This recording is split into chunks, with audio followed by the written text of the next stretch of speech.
Let me tell you a quick story. I was at work, and I put this in the book, but I used to work in a customer service environment, and I could not leave this area that I was in. And one day a customer told me that I looked like Mr. Magoo, and there was nothing I could do. I could not leave. I could not say anything back, could not do anything. And if you don't know, Mr. Magoo, he has a huge double chin, and he's just this overweight, middle-aged looking man. And I just took that, and it hurt. It hurt. I wanted to punch the guy. I wanted to yell at the guy. And the reason it hurt so much is because it was true. I was way out of shape. I had this really dangly double chin thing going on, and it was a mess. I was a mess. It took me a minute. It didn't really sink in that I needed to do something. I just wanted to blame the guy for insulting me. It took a long time before I was able to really look in the mirror and be like, you know what? I need to do something. This is not even about getting in shape or getting ripped or any of those kinds of things. This is just more about moving your body, getting out of your own way, and having energy to do all the stuff that you want to do during the day. These are a side effect of working out. But here, I have two things. I have two things to share with you. One is the minimum viable exercise. The minimum viable exercise. And then the second thing is the minimum viable strength training.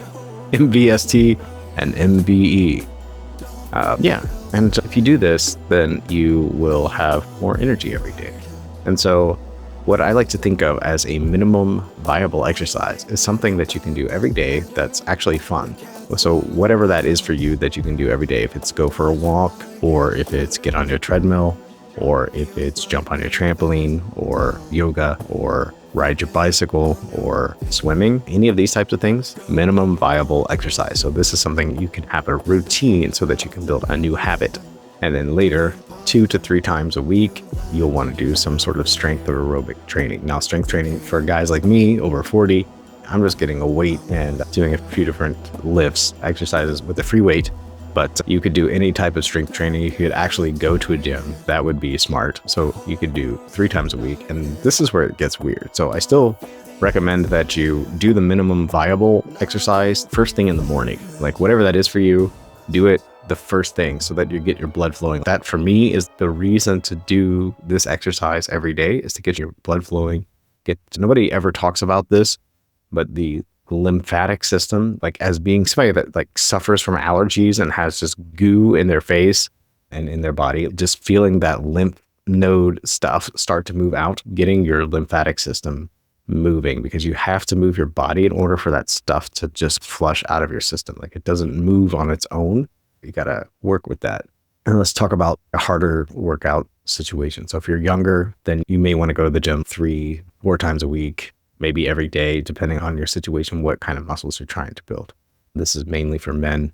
Women, you can also obviously do your own strength training, but I'm just saying most guys, we want bigger arms. So that's why I recommend free weights and something that is manageable, that you can just do regular bicep curls, do some regular weight exercises. I don't know how to say. I'm not an exercise expert, obviously.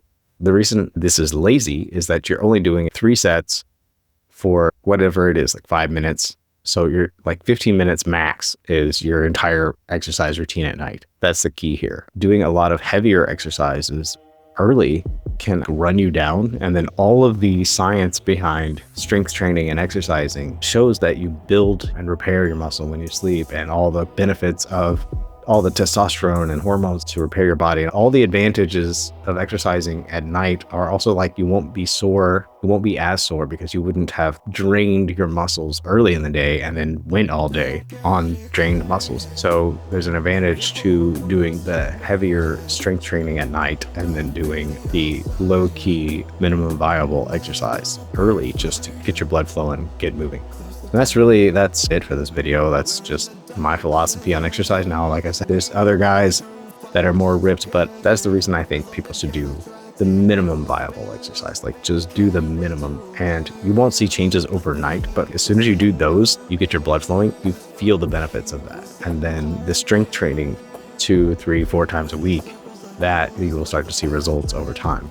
And so it's this sort of blend of strategies. You're able to exercise in a lazier way. Yeah. And the next video is about how they don't want you to succeed, how your friends want you to fail. There you go. That's what it is. Or why your friends want you to fail. And if it's not out yet, watch a different video on the channel. Thanks for watching. I really appreciate the likes. Every time a new person hits the like button, a phoenix rises. Let's hit the like button, shall we?